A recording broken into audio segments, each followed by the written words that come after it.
What's up, everyone? It is Thursday, February 2nd, 2017, and it's time to go to work on music. So today's going to be a little shorter than I wanted it to be.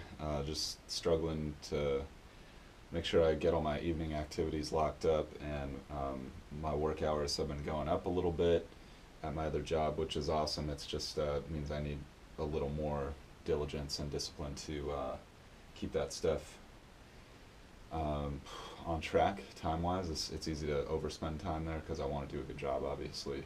But those two things aren't mutually exclusive. I have the time to do it right, and I also have the time to get the music time in. So that's the big goal this year, is to get those things to really go to the next level. So that's what we're doing today. So today we are going to do some online classwork. We're going to do some drum work, and we're going to move forward on the production front as usual. So why don't we just jump right in, and I'll talk you guys through it as we go.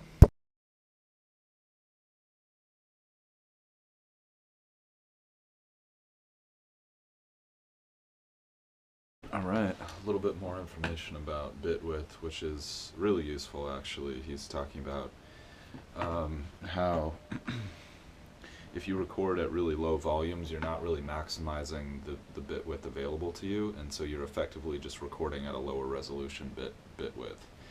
Because bit width is how many different values you can measure between -1 and 1 on the amplitude scale, so like how tall your waveform can be.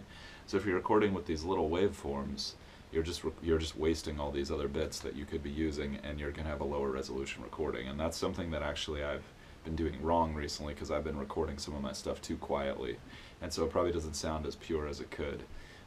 So that's a good tip. I mean, it's probably not like a game changer, but I mean, what I think you realize over time with music is even little changes have a huge impact over time, and little bits of added quality all of a sudden can really add up to make something that's really great as a whole, if that makes sense. Then I was just reading another Beinhorn article where he's still talking about the death of popular music, and I think it's really interesting, it's really inspiring, and I think his big goal is to try to motivate people to do something really great. And the point he was making in the article I was reading is like, no one's going to save us from this dearth of popular music except us. Like, people just have to go out and make better art. And I think it's a great call to action. I'm all for that, and I'm trying.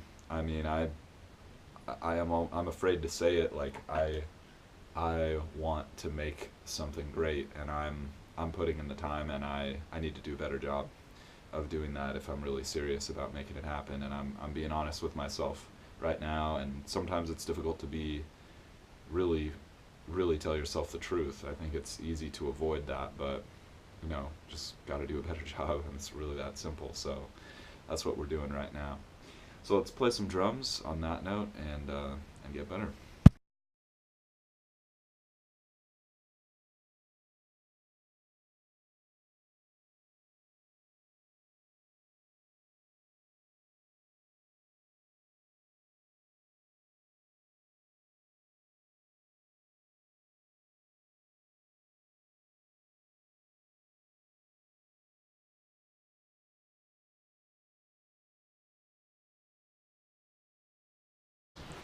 Okay, good little session there. And as I was saying a couple days ago, I wanted to start practicing plugged in a little more, because practice like you play.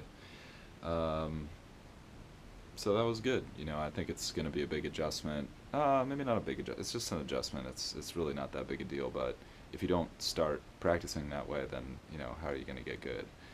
So I've been sort of practicing controlling the sound just as if it were an acoustic instrument, but it's not. So I want to start practicing and honing my sound in the electronic domain, since I'm spending so much time there these days.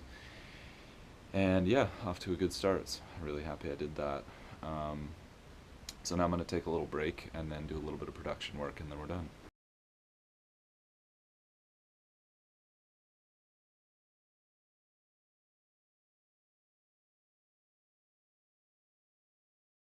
Alright, good session overall.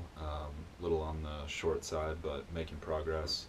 And I realized probably one of the best things I can do with that song I'm working on there, what I was just doing is just playing along with the track, trying to get the feel right, trying to really get a groove that I felt good about. And I realized that my sound balance was a little off, the balance between the hats, the snare, and the kick. and I wanted to get that right. I wanted to hear the track a little bit better, etc. And I'm realizing that I might need to go back and re-record some of the guitars. I thought the guitars were okay, but I think they're just okay. I don't think they're great, and that's not good enough. So I think what I'm going to do is just try to sing the song the way I want to hear it, like into my iPhone mic or something, and record that, and then that gives me a reference point that I can then work toward over time. And I found that's a pretty darn good way to do things, actually, because I know how it's supposed to sound, how I want it to sound in my head, and I can sort of get that feel out just singing it. And then that helps me have something to go back to as I'm like messing around with the sounds, because as you're messing around with sounds, that's changing the way that you're hearing things, that's changing your perspective, and sometimes that can be good, but a lot of times that's not good. For example, like when you're mixing, if you boost the highs a lot, then eventually your ear just adjusts to that and it just sounds normal, but then if you played it in the real world, it would be like way too bright, like too trebly. So something to think about, and I think I'm going to hit that tomorrow, and it's going to be a good day. Going to knock some stuff out. So hope you guys are out there grinding towards your goals. I know I am, and I'll see you guys tomorrow.